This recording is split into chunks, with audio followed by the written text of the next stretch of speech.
আমি আমাদের মাতৃশক্তি নারী শক্তিকে অন্তর থেকে শ্রদ্ধা প্রণাম এবং শুভেচ্ছা জানাই। ধন্যবাদ জানাই ভারতবর্ষের যশস্বী প্রধানমন্ত্রী নরেন্দ্র মোদীজিকে, যিনি নির্বাচনী প্রচারে বলেছিলেন যে আমাদের সরকার এলে বা আপনাদের আশীর্বাদে এলে আমরা অন্নপূর্ণা যোজনা চালু করব।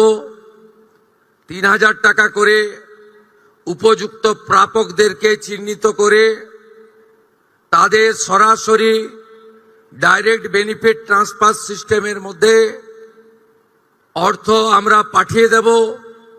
তাই তিনি যে গ্যারান্টি দিয়েছিলেন সেই গ্যারান্টির আজকে পূরণ করার দিকে আমরা অনেকটা এগিয়ে গেলাম।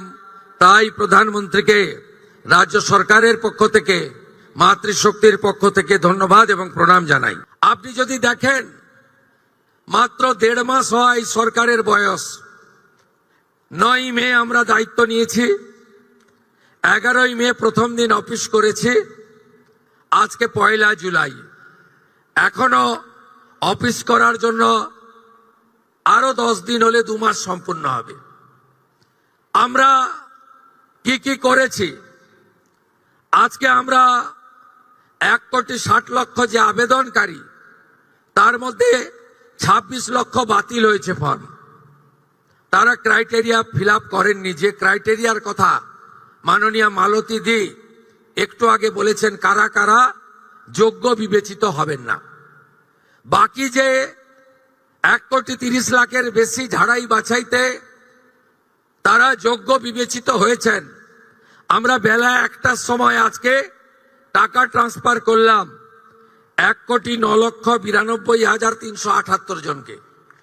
আজকে রাত্রি 12টা পর্যন্ত বাকিরাও পোর্টাল আপলোড হতে হতে তাদের অ্যাকাউন্টেও টাকা ঢুকতে শুরু করবে। কারা যেন বলছিলেন না যে আগের সরকারের যে বরাদ্দ ছিল, এই সরকার বরাদ্দ মাত্র 1,000 কোটি টাকা বাড়িয়ে অর্ধেক বেনিফিশিয়ারি করে দিয়েছে। আমরা একটা বেনিফিশিয়ারিকেও বাদ দেব না। যারা আমরা বেনিফিশিয়ারি বলি না, আমরা বলি এটা আপনার অধিকার। আজকেই আমরা 1 কোটি, ইতিমধ্যে 1,10,00,000-এর অ্যাকাউন্টে ঢুকিয়েছি, যার মধ্যে আমাদের তফসিলি জাতি, শিডিউল কাস্ট মা বোন দিদি রয়েছেন 26,63,555 জন।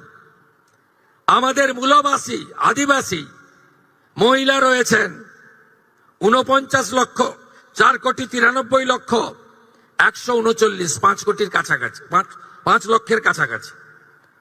বেনিফিশিয়ারি ফ্রম হিল, পাহাড়ি এলাকা, দার্জিলিং, কালিম্পং, কার্শিয়াং, ওখানকারও আমাদের নেপালি গোর্খা বোন এবং দিদি, তারা ইতিমধ্যে অ্যাকাউন্টে পেয়ে গেছেন 1,22,628 জন। আমরা লক্ষ্মী ভান্ডারের যে 2 কোটির কাছাকাছি লাস্ট অ্যাকাউন্টে গেছিল, আমরা যখন সার্ভে করলাম আমরা দেখলাম 27 লক্ষ এমন লোকের, মহিলার নাম আছে যারা ভারতীয় নন বা ভোটার লিস্টে নাম নেই। এক্ষেত্রে কিভাবে মৃত ব্যক্তির নাম আছে, এখানে থাকে না এমন লোকের নাম আছে। 3 জায়গায় ভোটার লিস্টে নাম ছিল, 3 জায়গায় টাকা অ্যাকাউন্টে ঢুকছিল, এমন লোকের নাম আছে। আমরা এই লোকেদের নাম কাট কেটেছি, কারণ সরকারের টাকা ভারতীয় ছাড়া অন্য কেউ পেতে পারে না, কোনো অভারতীয় পেতে পারে না। আমরা এই ক্ষেত্রে ছাড় দিয়েছি। যারা বাংলাদেশ থেকে শরণার্থী হিসেবে এসেছেন, সিএএ আবেদন করেছেন, তাদের ক্ষেত্রে আমরা যতক্ষণ না সিএএ নিষ্পত্তি হচ্ছে তাদের এই সামাজিক ভাতা চালু থাকবে, আটকানো হবে না। শুধু তাই নয়, প্রশ্ন তুলতে পারেন এরা তো মূলত হিন্দু। আমরা সেক্ষেত্রে আমাদের লোক ধর্ম পালন করেছি। যারা ট্রাইব্যুনালে অ্যাডজুডিকেট হয়ে ট্রাইব্যুনালে আবেদন করেছিলেন, তাদেরকেও আমরা যতক্ষণ না ট্রাইব্যুনালে তাদের বাতিল বলে ঘোষণা করছে তাদের এই ভাতা চালু রাখার সিদ্ধান্ত গ্রহণ করেছি। এতে কি কোথাও ভুল হয়েছে? আপনি ভারতীয়, দেশ আপনার প্রথম। আপনি সরকারি এক্সচেকারের টাকা, ট্যাক্সের টাকা কোনো অভারতীয়কে দিতে পারেন না। আপনি বলুন, আগের সরকার মহিলাদের জন্য চালু করেছিলেন 500 500 500। এই কর্মসূচির উদ্দেশ্য ছিল মহিলাদের অ্যাকাউন্টে যাওয়ার। আপনি অবাক হয়ে যাবেন, এই 2 কোটির মধ্যে 10 লক্ষ পুরুষ বেরিয়েছে। বলুন আমার মা বোনেরা, দিদিরা, লক্ষ্মীর ভান্ডারের নামের টাকা কি পুরুষের অ্যাকাউন্টে যাওয়া উচিত? তাই ছাড়াই বাছাইয়ের প্রয়োজন ছিল। সমালোচনা হয়েছে 12 পৃষ্ঠার ফর্ম।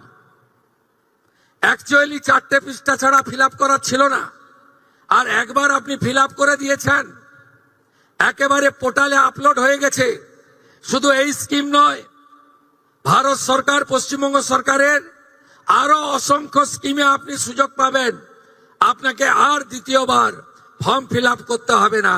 তাই আপনারাও সহযোগিতা করেছেন, আমরাও আপনাদেরকে, আপনাদের ধৈর্যকে আমরা কুর্নিশ জানাই। আমরা 4 দিন ব্যাপী যে জনকল্যাণ শিবির করেছিলাম, এই জনকল্যাণ শিবিরে 8,15,000 দিদি এবং বোন অন্নপূর্ণা যোজনায় নাম নথিভুক্ত করেছিলেন। খুশির খবর, আজকে যাদেরকে টাকা ট্রান্সফার হলো তাদের মধ্যে জনকল্যাণ শিবিরে আসা 8,15,000 প্রত্যেকেই তাদের অ্যাকাউন্টে টাকা পেলেন। শুধু তাই নয়, আমরা 3রা জুন বলেছিলাম যে আমরা মাসে একদিন টাকা ট্রান্সফার করব। এই ধরনের বড় অনুষ্ঠান হবে না, কিন্তু প্রত্যেক মাসেই আপনারা টাকা পেয়ে যাবেন অ্যাকাউন্টে। এবং যেহেতু ফর্ম ফিল আপ এবং ভেরিফিকেশন পোর্টালে আপলোডের প্রক্রিয়া চলছে, পুরো জুন মাস সময় দিয়েছি, পুরো জুলাই মাস সময় পাবেন, পুরো আগস্ট মাসও সময় পাবেন। অতএব একটা স্বচ্ছতার ভিত্তিতে আমরা কখনই বলি না যে বিজেপির টাকা, আমরা কখনোই বলি না মুখ্যমন্ত্রীর ব্যক্তিগত টাকা, আমরা কখনোই বলি না প্রধানমন্ত্রীর ব্যক্তিগত টাকা, আমরা বলি সরকারি টাকা, সরকারি প্রকল্প। যারা যোগ্য তারা পাবেন।